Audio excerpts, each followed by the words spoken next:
네, 여러분 안녕하세요. 브랜드 관리 전략 28강 시작하도록 하겠습니다.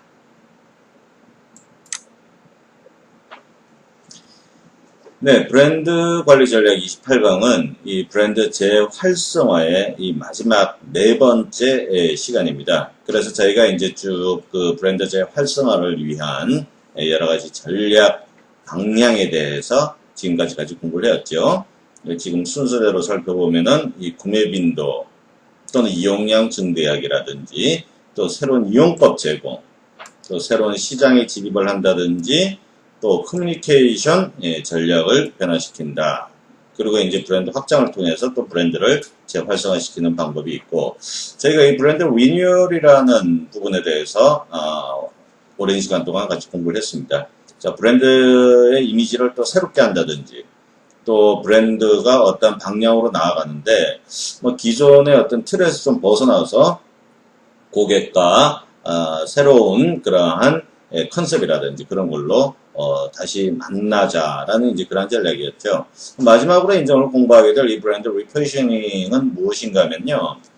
이 브랜드라는 이 자체가 어떤 눈에 보이는 그런 게 아니고 이 고객의 마음속에 또 머릿속에 이렇게 이제 심어져 있는 거라고 제가 이제 누차 강조해서 말씀을 드렸는데, 그 고객의 머릿속에 차별화되게 어떤 개념을 심어주는 것을 이 브랜드 포지셔닝이라고 그랬죠. 그죠? 그런데 이제 리포지셔닝은 무엇인가 하면, 그 re라는 것은 다시라는 그런 뜻입니다. again. 그래서 이 포지셔닝을 다시 한다라는 그런 부분인데, 이 브랜드 재활성화의 네 번째 시간에는 이 브랜드 리포지셔닝에 대해서 살펴보도록 하겠습니다. 자, 제가 지금 금방 이 브랜드 리포지셔닝의 이제 개념에 대해서 잠시 말씀을 드렸는데요. 다시 한번 정리를 해보도록 할까요? 네, 브랜드 리포지셔닝의 정의는 무엇인가 하면요. 현재의 브랜드 포지셔닝이 경쟁사의 포지셔닝이나 또 트렌드 변화, 뭐 이런 것들에 따라서 이제 경쟁력을 상실하였다. 또는 해당 세분 시장의 크기나 수익성이 낮아서 새로운 시장으로의 이동이 필요할 때, 뭐 이때 사용한 것이 이제 브랜드 리포지셔닝 전략인데, 요약을 하면은 고객들의 마음속에 다시, 그러니까 리죠, 포지셔닝 시키는 전략이 바로 브랜드 리포지셔닝 전략이다라는 것입니다. 쉽게 말하면은, 자, 우리 브랜드는 고객의 머릿속에, 예를 들면, 이 빠른 서비스다, 뭐 이렇게 각인이 되어 있는데, 이 빠르다라는 그러한 개념이 이제 더 이상 고객들에게 경쟁력을 가지지 못한다, 또는 고객들이 식상해야 한다라는 그러한 평가를 내릴 수가 있습니다. 그랬을 경우에 계속 그 기존에 해오던 그러한 포지셔닝으로 유지를 갖다가 한다는 것은 브랜드가 성공할 수 있는 그런 방법을 포기하는 것은 마찬가지죠. 그래서 이제 바꿔준다. 그래, 고객의 머릿속에, 그림에서 나와 있는 것처럼 고객의 머릿속에 지금 여기에, 지금까지는 여기에 위치하고 있었는데, 다른 쪽으로, 다른 개념으로 위치를 시켜야겠다라는 것이 바로 이 브랜드 리포지셔닝의 핵심 개념이라고 볼 수가 있습니다. 자, 그러면은, 모든 브랜드가 이러한 포지셔닝 개념을 바꿔야 되느냐, 말아야 되느냐 하는 그런 갈등에 이제 사로잡힐 수가 있는데, 뭐 꼭 바꿔야 된다, 바꾸지 않아야 된다, 여기에 대한 정답은 있을 수가 없겠죠, 그죠? 근데 중요한 것은 단지, 자, 저희 브랜드가 고객들과 쭉 만나왔는데, 3년에서 5년 정도 지나면은, 과연 우리의 포지셔닝이 고객에게 아직도 유효한지, 아직도 강력한 힘을 가지고 있는지라는 것을 점검은 한번 해봐야 된다라는 것이죠. 그래서 점검을 해봐서 더 이상 경쟁력이 없다라고 판단이 되면 바로 바꿔야 되고, 또 우리 똑같은 브랜드지만 제품에 있어서 획기적인 그런 기술을 보여야겠다라고 하면은 또 다른 개념으로 바꿀 수가 있는 것이죠. 그래서 이 포지셔닝을 바꿔야 된다, 안 바꿔야 된다, 뭐 이 부분에 있어서 시기적절하게 바꿔야 될 시점에서 확실히 이 개념을 바꿔주는 것, 포지셔닝을 바꿔주는 것, 이것이 바로 브랜드 리포지셔닝의 정의라고 할 수가 있겠습니다. 자, 그렇다면은 이 리포지셔닝이 필요한 경우를 크게 보면 이제 기업 내부적 또 경쟁 요인 또 고객의 변화, 이렇게 이제 세 가지로 이제 나눌 수가 있는데, 이 기업 내부의 변화는 언제 사용을 하느냐, 언제 해당이 되느냐 하면은 우리 기업이 새로운 방향으로 나가야겠다라고 결정을 내릴 때가 있습니다. 또는 새로운 시장에 진입을 해야겠다라고 했을 때 우리가 지금까지 가지고 있던 그런 핵심 가치, 그런 포지셔닝이 적합하지 않다라고 했을 경우에는 기업 내부에서 생긴 그런 요인으로 인해서 포지셔닝을 바꿔주는 경우가 되겠죠. 그래서 여기 첫 번째 인터널 기업 내부적인 개념이고, 자, 두 번째는 이제 competitors라는 것은 경쟁 요인이죠. 그러니까 저희는 뭐 크게 바꿀 생각도 없고 지금까지 잘 해왔다고 생각이 되는데 경쟁사가 우리가 가지고 있는 그러한 가치보다도 훨씬 더 그러한 뛰어난 가치를 가지고 고객과 만날 때는 자연스럽게 우리 브랜드의 가치가 떨어지게 되어 있습니다. 경쟁력이 낮을 수밖에 없어요. 그랬을 경우에는 경쟁자 때문에 바꿔야 되는 그런 경우가 많이 생기는데 리포지셔닝을 하는 경우에 있어서 이 경쟁력이라는 것은 상당히 중요합니다. 우리 혼자만 잘한다고 해서 우리 브랜드를 고객들이 계속 사랑할 것이다. 그런 것은 절대로 있을 수가 없죠. 그래서 경쟁자들이 어떻게 변하는지를 갖다가 한번 잘 살펴보아야지만 우리 브랜드의 개념, 핵심 가치를 계속 유지시켜 나갈지 아니면 바꿔야 나갈지 이제 그런 부분들이 결정이 되는 것이죠. 자, 마지막으로 이제 고객 변화. 이 부분은 이제 상당히 중요하다고 이제 할 수가 있죠. 자, 모든 이 브랜드 마케팅의 핵심은 기업이 가지고 있는 것이 아니고 이 고객이 원하는 그러한 가치를 제공해야 된다라는 것은 뭐 제가 누차 이제 말씀을 갖다가 드렸습니다. 그래서 지금까지는 고객이 참 좋아했어요, 우리 브랜드를. 왜 좋아했냐면 뭐 친근하고 또 언제든지 만날 수 있는 그러한 정말 친구 같은 뭐 그러한 느낌을 가지고 있었는데 시간이 지나다 보니까 좀 올드한 그러한 느낌을 갖게 될 수밖에 없다. 뭐 이런 경우에는 바꿔줘야겠죠, 그죠?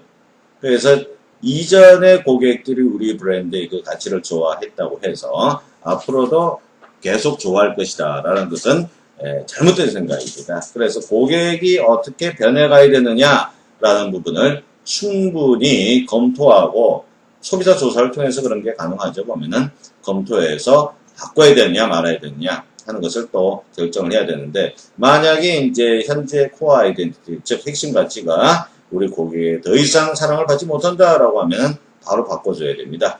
그래서 브랜드 리포지셔닝이 필요한 경우는 이제 기업 내부적 또 경쟁 요인 또 마지막으로 이제 고객 요인, 고객의 변화 이렇게 세 가지로 크게 나눠볼 수 있는 것이죠. 자, 그래서 이 부분을 저희가 또 8가지로 세분화시켜 볼 필요가 있겠습니다. 보면은 첫 번째 이 낙후되고 오래된 브랜드 이미지라는 것인데요. 뭐 저희 브랜드가 시간이 지남으로 해서 브랜드 자체가 잘못했다기보다는 이거는 이제 고객의 변화겠죠, 그죠? 그래서 고객이 느끼길 이 브랜드는 낙후되고 오래되었다라고 느낀다 그러면 이제 바꿔줘야 되는 것이고요. 또 불분명하고 애매한 메시지. 자, 이전에는 그게 구체적이었다고 생각될지 모르는데 시간이 지나면서 시대가 변하면서 보니까 그게 메시지가 이게 정확한 것이 아니더라. 또 세 번째로 이제 핵심 타깃층이 변화되었다. 타깃의 욕구가 변화되었다. 자, 이 부분이 이제 앞장에서 보신 그 고객의 변화로 인해서 리포지션을 시켜야 되는 그런 대표적인 사례죠. 또 브랜드 전략적 방향 변화. 자, 이것은 특히 이제 기업 내부에서 우리 브랜드가 지금까지 이쪽 방향으로 갔는데 뭐 새로운 사업에 진출을 한다든지 아니면은 또 새로운 시장에 진입을 한다든지 해서 전략적으로 이제 변화를 할 경우에는 리포지션 시켜야 되고 또 재활성화된 브랜드 아이덴티티. 자, 브랜드에 요소가 있는데 요소를 좀 재활성화 시켜야겠다라고 했을 때 또 경쟁 브랜드의 포지셔닝 변화. 자, 요건 앞장에서 말씀드렸지만서도 기업 내부와 고객 요거보다는 중간에 있는 경쟁자의 변화에 따라서 우리가 포지셔닝을 바꿔야 된다라는 그런 의미죠. 그 다음에 브랜드에 있어서 결정적인 사건이 발생했다든지 또 우리 브랜드가 아주 좋은 가치를 가지고 있었는데 자 이게 이제는 굉장히 잘 통할 것 같다라고 하면 지금 발견이 된 것이죠. 자 이러한 부분이 재발견되었을 때 브랜드 리포지션을 할 수 있다. 그래서 이렇게 이제 8가지로 말씀을 드렸는데 이것을 이제 궁극적으로 크게 그룹핑 시켜보면 앞장에서 본 것처럼 기업 내부 그리고 경쟁 요인 그리고 마지막으로 이 고객 이렇게 해서 3가지에 의해서 브랜드 리포지셔닝을 시키는 것을 그룹핑 시켜 보았죠. 자, 그러면 이제 브랜드 리포지셔닝이 이제 어떠한 브랜드가 성공 사례가 있는지 그런 사례를 한번 살펴보도록 하는데, 자, 여러분들이 잘 아시는 존슨 앤드 존슨이라는 세계에서 매우 중요한 위치를 차지하고 있는 그 생활용품이 전문 기업에서 나오는 존슨 베이비 로션이라는 게 있습니다. 자, 이 베이비 로션은 그 브랜드 네임에서도 이제 아는 바와 같이 그 베이비, 어린 갓난아이들, 막 이런 애들에게 사용하면은 그 부드러운 피부에 아주 적합한 그런 로션이다. 라는 그런 컨셉으로 처음엔 출발을 했는데, 자, 지금 화면 우측에 보면요. 이게 이제 저희 나라에서 나온 꽤 오래된, 뭐, 한 30년 전에 그런 이제 광고물인데, 누가 나와 있습니까? 보면요. 벌써 성인들이 나와서 이 존슨 앤 존슨의 베이비 로션 광고를 하고 있습니다. 자, 이 말은 무엇인가 하면은, 자, 이 제품은 처음에 출시했을 경우에는 아가들에게 사용을 하도록 하는 그런 제품이었는데, 이 부드럽고 순수하다라는 그런 컨셉, 막 이런 부분들이 성인들도 갖기 원하는, 자기가 그러한 피부를 갖기 원하는 그런 욕심에 기인해서 이 고객들이, 성인 고객들이 스스로 알아서 이 제품 구매해서 사용한 그런 경우가 될 수가 있어요. 그러다 보니까 아기뿐만 아니고 또 성인들도 사용하다 보니까 이제 성인들을 대상으로 해서 커뮤니케이션 하면은 큰 재미를 볼 수 있겠다라는 그러한 일련의 과정을 거친 것이죠. 그래서 이 어떻게 리포지셔닝을 시켰냐면 어떻게 타겟의 확장이라고 이제 볼 수가 있습니다. 물론 여전히 이제 아기들이 이제 중심으로 해서 이 제품을 물론 사용을 하겠죠. 엄마들이 이제 아기들의 이제 몸이 발라준다거나 그런 부분 유지가 이제 됩니다만은 그 이외에 남녀노소 불문하고 그러니까 타겟을 완전히 그 확장화시켜버린 것이죠. 타겟을 확장해서 모든 사람들이 사용할 수 있는 그런 브랜드 제품으로 리포지션 시킨 대표적인 성공 사례라고 볼 수가 있겠습니다. 자, 그 다음에 지금은 사라졌지만서도 우리나라에서 최고의 브랜드로 자리 잡고 있었던 그 삼성의 애니콜이라는 이 브랜드의 리포지셔닝에 대해서 한번 살펴보도록 하겠습니다. 자, 지금 그림에서 보시다시피 이 삼성 애니콜은 매우 여러 번 리포지셔닝을 갖다 시켰는데요. 그 이유는 무엇인가 하면은 휴대폰이라는 이 제품 자체가 기술의 발전 속도가 굉장히 빠르죠. 그러다 보니까 이렇게 기술의 변화 속도, 첨단 기술을 받아들일 수 있는 속도가 빠른 그러한 제품군은 리포지셔닝의 횟수가 잦아질 수밖에 없다라는 것을 저희가 삼성 애니콜을 통해서 알 수가 있습니다. 그래서 이 삼성 애니콜은 1993년도에 삼성 애니콜, 그러니까 그냥 애니콜이 아니고 삼성 애니콜이라는 브랜드로 처음에 출시를 했는데, 출시를 해서 94년도부터 어떠한 메시지를 고객에게 던졌냐 하면요. 여기 보시면 이제 한국 지형에 강하다라는 이러한 이제 메시지를 갖다 던졌는데, 그 이후에 여러 번 이제 바뀌었죠. 처음에 이제 한국 지형에 강하다라고 메시지를 갖다 던진 가장 큰 이유는 무엇인가 하면요.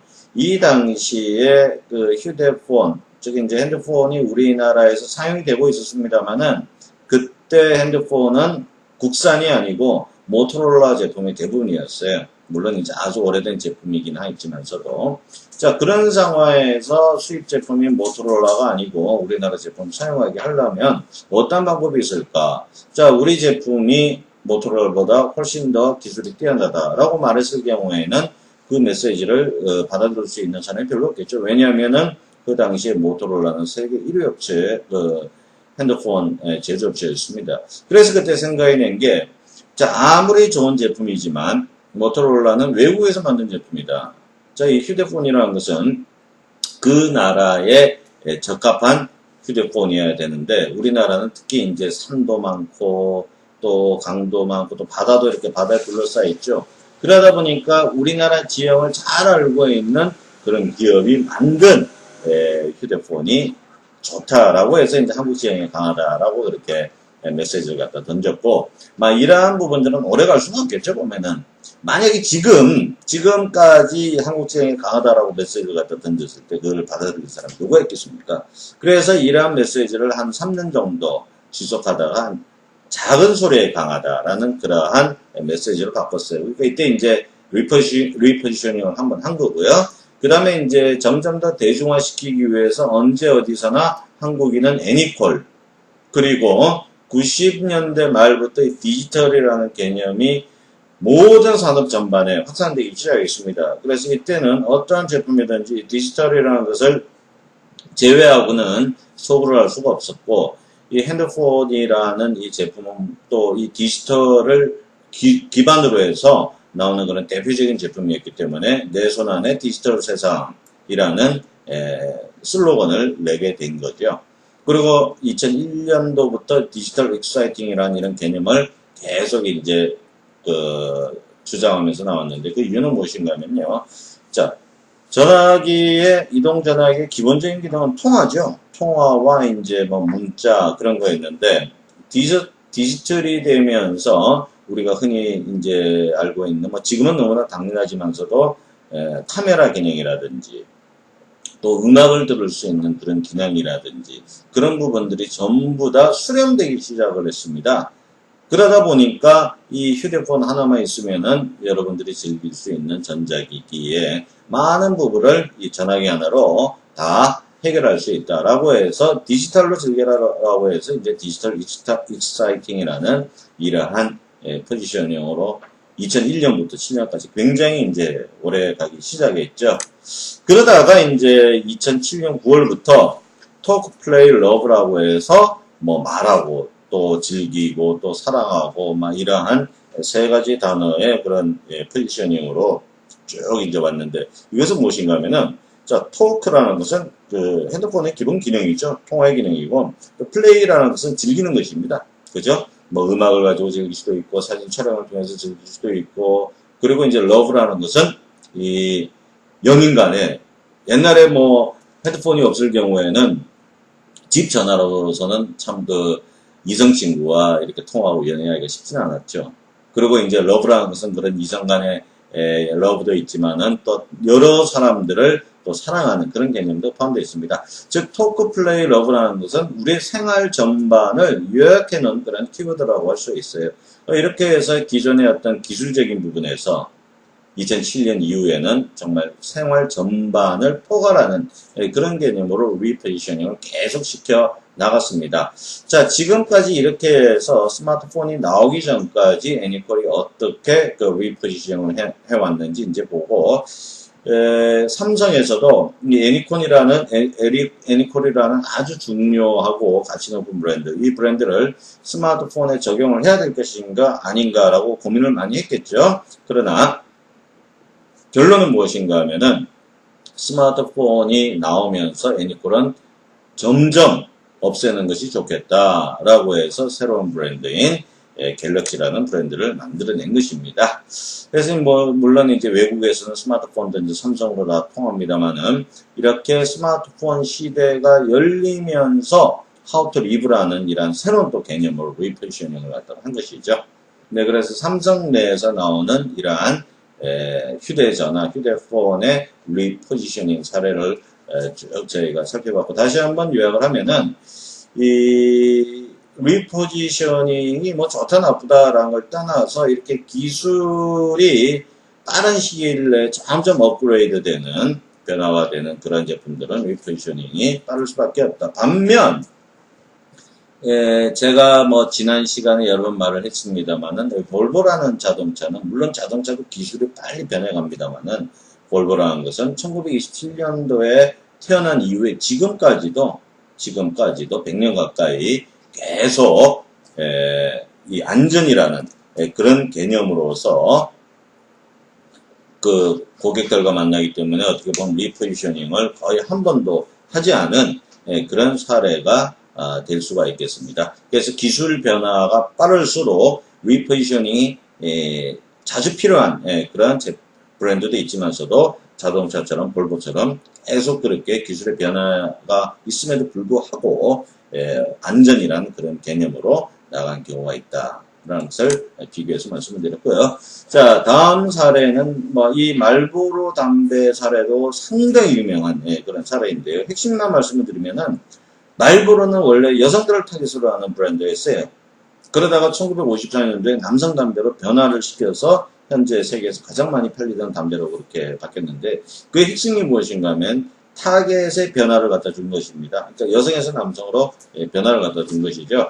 그래서 지금 화면에 보시면은 좌측에 있는 것이 1927년도에 나온 광고인데요. 27년도에 그 헤드라인을 보면은 Mild as May라는 그러한 헤드라인입니다. 자, 무슨 말인가 하면 5월처럼 부드럽다라는 순하다, 5월처럼 순하다라는 그런 얘기인데 자, 1년 12달을 봤을 때 여성의 가장 가까운 달은 5월이라고 할 수가 있어요. 그만큼 여성을 대상으로 해서 어필을 했고 소구를 했고 또 그만큼 또 5월처럼 부드럽다라는 그런 컨셉을 가지고 있었는데 판매가 좋지 않았어요. 그러다가 1954년도에 말보로라는 정말 이 광고 역사상 히트 작품이라고 할 수 있는 카우보이를 등장을 시킴으로 해서 말보로가 지금의 오늘날의 세계 1위 담배가 된 것을 저희가 사례를 통해서 알 수가 있는데 이 말보로의 역사를 조금 살펴보면요. 이 말보로라는 담배는 필립 모리스라는 회사에서 나온 그런 담배 브랜드입니다. 그래서 필립 모리스라는 회사가 1847년도에 런던의 이 본드 스트리트라는 거리에서 처음 이제 출범한 그런 회사예요. 그래서 영국에서 쭉 이 담배 판매를 하다가 1902년도에 미국 뉴욕으로 건너가서 거기에 이제 새로운 회사를 설립하게 됩니다. 그래서 이때부터 이제 말보로라는 담배를 쭉 판매를 갖다가 했는데요. 아까도 말씀드렸지만서도 이 당시에도 여성 담배로 쭉 포지셔닝을 하고 판매를 갖다가 했는데 이게 별로 이 매출 효과가 좋지 않았습니다. 그래서 1954년도에 지금 화면에 보시면은 레오 버넷 광고 회사의 창업주를 불러서 뭔가 좀 해결 방안을 내달라 라고 했더니 이 사람이 남성 담배로 바꿔야 됩니다. 그런데 그냥 바꾸는 것이 아니고 어차피 이 담배의 메인 타겟은 도시에 사는 비즈니스를 하는 사람들이 메인 타겟인데 이 사람들이 정작 원하는 것은 빌딩 숲에서 열심히 일하는 그런 모습이 아니고 정말 자연으로 돌아가고 싶은 그러한 마음들이 분명히 내재될 것이다 라는 그런 아주 중요한 사실을 발견해낸 것이죠. 그래서 이 정말 시골 아주 자연에 가까운 그런 이미지를 찾다 보니까 이제 텍사스의 카우보이가 나온 것이에요 보면은. 그리고 또 부두 노동자 뭐 이런 사람들도 나온 것이죠. 그러니까 이 사람들이 지금 화면에 나온 이런 카우보이들이 많이 피는 담배라기보다는 남성적인 이미지를 제공하기 위해서 카우보이를 등장시켰지만은 궁극적으로 이 담배를 사용하는 사람은 도시에 있는 사람들이 많다라는 것입니다. 그런데 피려고 하면은 이 사람들에게 말보를 사용하게 하려면은 이 마음속에 있는 것을 끄집어내서 커뮤니케이션화 시켜줘야 된다라고 해서 그 유명한 카피가 등장하게 된 것이죠. 보면은 자, 누가 석양의 아름다움을 거부하겠는가? 누가 바람 같은 자유를 마다하겠는가? 누가 고향을 싫어할 수가 있겠는가? 자, 이 카피를 한번 보십시오. 도시와는 거리가 멉니다. 물론 도시에 살지만서도 자기가 태어난 곳, 어렸을 때 자라난 곳, 또 자기가 정말로 가고 싶은 곳, 이러한 부분들을 도시에 사는 그런 셀러리맨, 또 비즈니스맨 이런 사람들의 가슴에 파고들어서 남성 담배로 성공한 대표적인 사례가 된 것이죠. 그래서 이 말보로의 역사는 매우 깁니다. 자, 1854년도에 이제 말보로라는 이런 지역에서 태어나서 이제 말보로라는 이름이 생겼는데 1924년도에 이렇게 지금의 말보로로 철자를 추격을 시켰습니다. 그러다가 이제 별로 좋지 않았다고 그랬죠. 1954년도에 리포지셔닝을 했고 1975년도에는 담배 브랜드로서 정상에 등극을 하게 됩니다. 그리고 이제 2013년도에 159주년이니까 2014년도에는 벌써 이제 160년이 된 담배. 어떻게 보면은 세계에서 가장 그 생명력이 긴 그런 담배 중에 하나다라고 이제 볼 수가 있고요.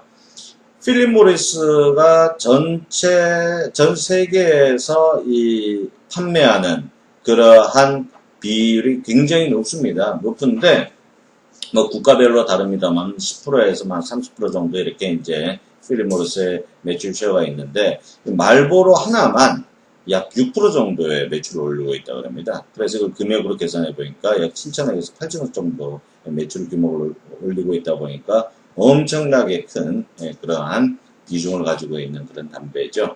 자, 만약에 1954년도에 리포지셔닝을 하지 않았다고 하면은 말보로의 위상이 지금처럼 돼 있었을까요? 절대로 아닌 것입니다. 아주 적절할 때 여성 담배에서 남성 담배로 포지셔닝을 했고, 이러한 부분들이 오늘날의 말보로 브랜드를 만든 대표적인 이유라고 이제 볼 수가 있어요. 자, 또 하나 여러분들이 잘 아시는 아주 그 유명한 시계 브랜드인 태그 호이어라는 브랜드입니다. 태그 호이어라는 브랜드 굉장히 오래된 브랜드예요. 1860년도에 창립된 브랜드다 보니까 200년까지는 아니더라도 100 몇십 년이 된 그런 브랜드인데, 스위스의 에드워드 호이어라는 사람이 호이어 워치 메이크스를 창립한 게 이 태그 호이어의 시발이라고 이제 할 수가 있습니다. 그래서 이제 전문 스포츠 시계를 쭉 이제 발판을 마련해 왔죠.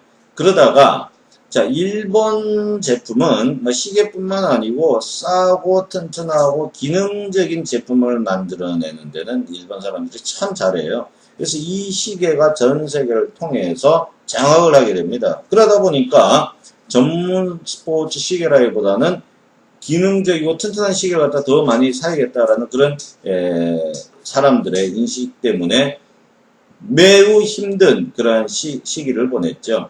그러다가 이제 크리스찬 위로스라는 사람이 새로 CEO로 취임을 하면서 리포지셔닝을 하게 되는데, 어떤 그 리포지셔닝을 가졌냐면요, 그냥 일반 전문 스포츠 시계가 아니고 스포츠와 프레스티지 개념을 갖다 집어넣습니다. 즉 고급 개념을 집어넣어서 프레스티지 시계의 국제적인 표준으로 이제 만들고, 자, 개념만, 포지셔닝만 이렇게 바꾼 개념을 던지는 것이 아니고, 월드 스키 선수권 대회라든지 또 F1 그랑프리 공식 시계로 되기 위해서 노력을 많이 해서 정말 정통 고급 스포츠 전문 시계로 위상을 잡고, 물론 가격도 이제 비싸죠. 그러한 시계들이 많은 시계들 중에서 이러한 태그웨어가 최고의 브랜드로 등극을 하게 된 것입니다. 그래서 태그웨어의 광고 시리즈 95년부터 1997년까지의 이 시리즈는 굉장히 유명한 광고인데요. 자, 이 광고는 상도 많이 수상을 갖다 했습니다. 수상을 했는데, 자, 이 광고의 핵심은 무엇인가 하면요, 자, 화면 상단에 success, it's a mind game이라고 그래서 성공이라는 것은 그거는 정말 마음속에서 일어나는 전쟁이다라는 것입니다. 즉 선수들의 아주 승리를 하기 위한 아주 그 급박한 정신적 압박감을 표현함으로 해서 스포츠 전문 시계로서의 위상을 확실히 구축한 사례가 이제 될 수가 있겠죠, 보면은. 그래서 왼쪽에 보면은 이 승마 선수가 건물과 건물 사이를 뛰어넘는데, 이 건물 높이가 엄청나게 높은 건물이에요. 자, 여기서 까딱 잘못하면은 말과 함께 떨어져서 큰일을 당하게 되겠죠. 자, 그 다음에 수영 선수가 수영을 하는데 뒤에 누가 따라옵니까? 상어가 따라와요. 자, 이 상어한테 물리면은 목숨을 잃을 수도 있습니다. 그렇기 때문에 정신적 압박감을 나타내는 것이고, 빨리 헤엄쳐서 가야겠다라는 부분. 자, 육상 선수, 허들 육상 선수입니다. 허들 대신에 뭐가 있습니까? 면도날이 있죠. 약간만 스치더라도 상처를 입을 수가 있습니다. 그래서 이러한 면도날이 있다고 생각하고 높이 뛰어올라야겠다. 자, 이것이 전부 다 선수들의 정신적 압박감을 표현하는 것이거든요. 자, 이러한 부분들이 스포츠와 관련을 주면서도 정말 정신적으로 또 이것을 이겨낼 수 있는 그러한 부분과 연관을 시킨 그러한 아주 훌륭한 인쇄 광고입니다. 자, 이렇게 함으로 해서 이 태그 호이의 위상을 점점 높여주는 경우가 될 수가 있겠죠. 자, 브랜드 재활성화의 마지막 사례로 이 바카스를 설명을 좀 드리겠습니다. 자, 바카스라는 것은 우리나라가 가지고 있는 몇 개 안 되는 장수 브랜드 중에 하나인데, 자, 장수라는 것은 오랫동안 고객과 만나온 그런 브랜드를 장수 브랜드라고 하는데, 해당 시장에서 탑 리딩 자리를 놓치지 않은 그런 브랜드가 진정한 장수 브랜드라고 이제 할 수가 있습니다. 자, 이 바카스라는 브랜드는 1961년도에 처음 탄생을 했어요. 그러니까 50년이 넘은 브랜드입니다. 근데 그 당시에는 현재 영양제처럼 알약으로 되어 있었어요. 그러다가 이제 62년도에 내복액, 그리고 우리들이 지금 사용하고 있는, 먹고 있는 바카스라는 액제, 드링크류는 1963년도에 처음 그 형태를 바꾸게 됩니다. 그래서 이제 93년도에 바카스 F, 그리고 이제 2000년도에 바카스 D, 이런 식으로 해서 형태를 바꾸면서, 그리고 또 중간에 제품에 들어가는 그런 내용물도 변화를 주면서 매우 많은 재활성화를 해온 그러한 사례라고 볼 수가 있습니다.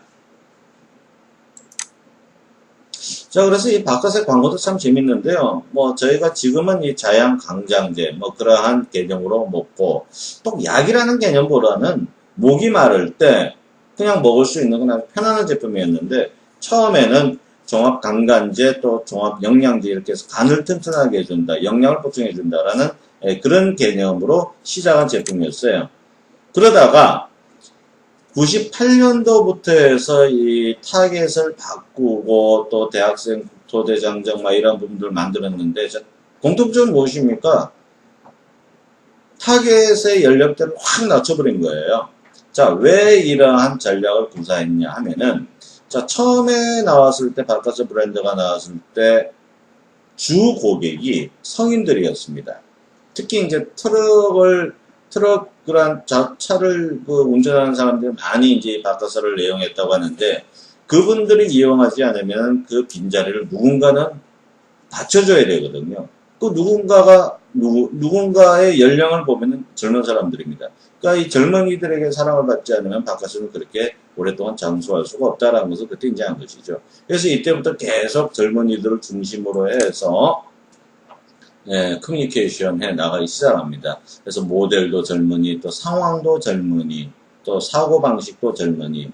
그러니까 이 젊은 세대층을 중심으로 해서 계속 광고를 갖다가 전개해 나간 것을 우리가 볼 수가 있고요. 그러다가 이제 2005년도에 그 뉴 바카스 D라는 제품을 만들어서 제품에 있어서 주 성분 타우린을 2배로 올렸다라고 해서 그 D라는 것은 더블을 의미합니다.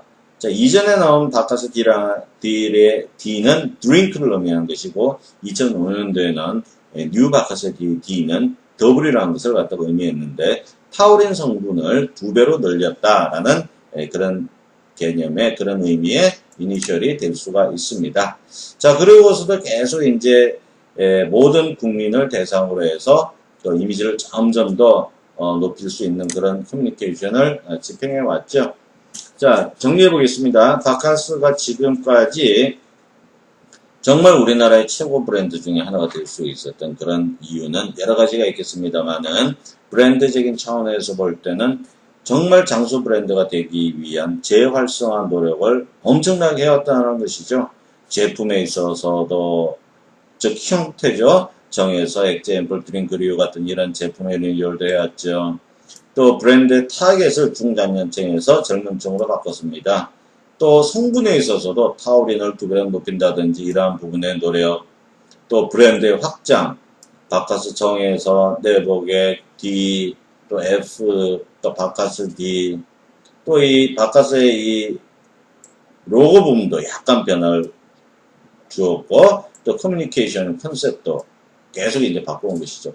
자, 이렇게 브랜드가 할 수 있는 여러 가지 방법을 바카스는 동원을 해서 노력을 해왔다.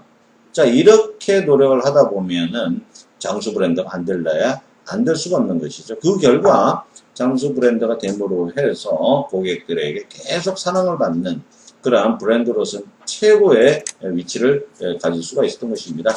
자, 그러다가 이제 그 몇 년 전에 광동제약의 기타500이라든지 이런 제품에 의해서 쉐어가 약간 떨어지긴 했습니다만, 다시 또 정상 위치를 찾고, 이 바카스가 그동안 뭐 슈퍼라든지 또 마트 이런 데서 판매가 허용이 되지 않았어요. 약국에서만 살 수 있었어야 됐는데, 한 3년 전부터는 이렇게 슈퍼마트 편의점에서도 이제 판매가 허용이 됐습니다. 그러다 보니까 예전보다는 훨씬 더 유통 경로가 늘어난 것이죠. 유통 경로가 늘어난 상황에서는 그 매출액이 훨씬 더 늘어나지 않을까라고 저희가 기대해 볼 수가 있겠습니다. 자, 이렇게 해서 28강에서는 브랜드 재활성화 네 번째 시간을 같이 공부를 했고, 자, 28강까지 해서 인터넷 강의 수업 내용의 6개 챕터 중에서 5개까지 끝냈습니다. 5개까지 끝내고, 우리가 이제 29강에서는 이 브랜드 커뮤니케이션이라는 이 광고와 관련된 이러한 제품을, 이러한 그 챕터를 같이 한번 공부를 하기로 했습니다. 자, 브랜드 재활성화는 매우 중요한 그런 부분입니다. 매우 중요한 그러한 내용이기 때문에 지금까지 배웠던 거 잘 기억해 두셨다가 나중에 테스트 볼 때 여러분들 그 기억한 내용을 바탕으로 해서 테스트 잘 보시기 바랍니다. 자, 28강 수업 마치겠습니다. 여러분 수고하셨습니다.